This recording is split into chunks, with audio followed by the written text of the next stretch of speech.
Bienvenue à tous et à toutes, bienvenue pour ma quatrième vidéo sur ma chaîne YouTube. Enfin, j'espère que vous allez bien, moi en tout cas je vais très bien, un petit mal de gorge mais ça va passer. On est parti aujourd'hui pour le troisième tour de magie sur ma chaîne. Aujourd'hui donc c'est un tour de magie qui est très bien, qui est pas du tout difficile à réaliser, qui nécessite un tout petit peu de chance. Et c'est un tour qui a un très gros impact sur le spectateur. Vous pourrez en juger par vous-même. On passe tout de suite à la démonstration de ce magnifique tour, puis aux explications. Allez, c'est parti.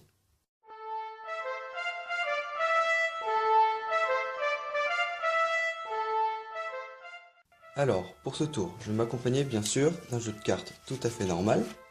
Voilà. Que je pourrais donner bien sûr à examiner si le spectateur le souhaite. Et donc, je vais vous demander de tirer une carte. En l'occurrence, je sais que vous ne pouvez pas, donc par exemple, on va prendre par exemple celle-ci. Voilà. Donc, je vais mettre votre carte par-dessus le jeu, mais d'abord, vous la regardez. Moi, je la regarde pas. C'est bon? Donc, on la met ici, et pour être sûr que votre carte soit bien éparpillée dans le jeu, que je ne peux pas savoir où elle se trouve, on va couper le jeu en deux, comme ceci. Maintenant, je vais tout simplement retourner le jeu de cartes, et je suis censé vous demander de recouper le jeu. En l'occurrence, je sais que vous ne pouvez pas, encore une fois, donc je vais le faire moi-même. Donc voilà, par exemple là, je coupe le jeu en deux. Voilà. Et maintenant, regardez bien. Parce que je suis magicien, et parce que je suis aussi un petit peu télépathe, rien qu'en mettant mes mains comme ceci, je vais pouvoir trouver la position à partir de dessus à laquelle est votre carte.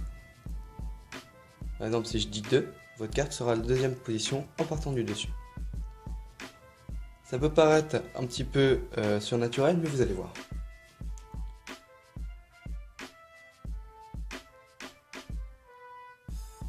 Ok, c'est bon, je sais où est votre carte. Je vais compter 6 cartes en partant du dessus. Donc 1, 2, 3, 4, 5. Et la sixième carte, je crois que c'est la vôtre.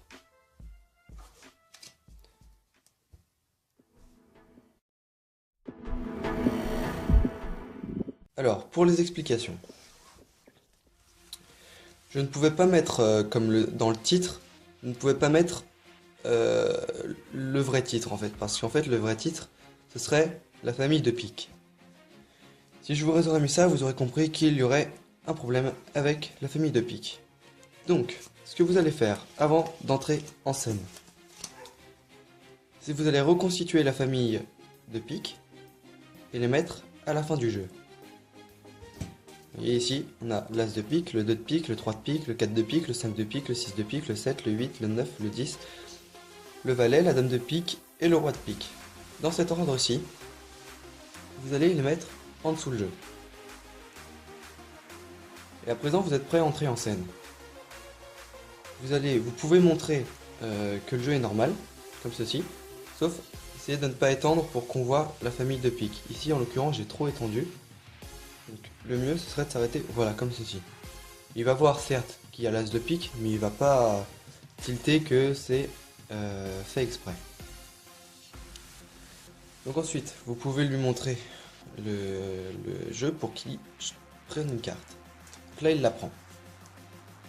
Il va la regarder, il va la mémoriser. Moi, je la regarde cette fois. Voilà, c'est le 10 de carreau. Oh. Voilà, 10 de carreau. On va remettre sa carte au-dessus du jeu. Vous pouvez également la mettre en dessous, mais si on la met en dessous, c'est déjà un peu plus suspect que la mettre au-dessus. Ensuite, vous allez couper le jeu. Le 10 de carreau va donc être collé à la famille de pique. 10 de carreau, collé à la famille de pique. Voilà. À présent, on va retourner le jeu. Et le but, en fait, une fois que le jeu est comme ceci, c'est que quand le spectateur va couper, il faut qu'il tombe obligatoirement sur un pic. Peu importe la lettre ou bien que ce soit un valet, une dame ou un roi, le chiffre, pardon. Il faut que ça tombe sur une carte de la famille de piques. Donc là, par exemple, je recoupe. Voilà, là je tombe sur une famille de piques. Enfin, sur une carte de la famille de piques. En l'occurrence, parfois, il peut se passer ceci. Je ne tombe pas sur un pic. C'est là que c'est un petit peu énervant, c'est que vous devez trouver un prétexte pour l'obliger à continuer de couper.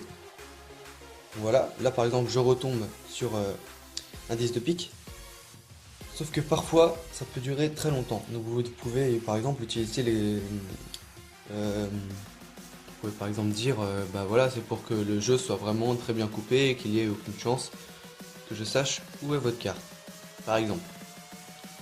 Donc ensuite, une fois que vous êtes tombé sur un pic, vous avez juste à regarder le numéro et votre carte se trouve par exemple ici à la 10e position une fois que vous aurez retourné le jeu. Si vous tombez sur un valet, il sera à la 11e position, sur une dame 12e et sur le roi à la 13e.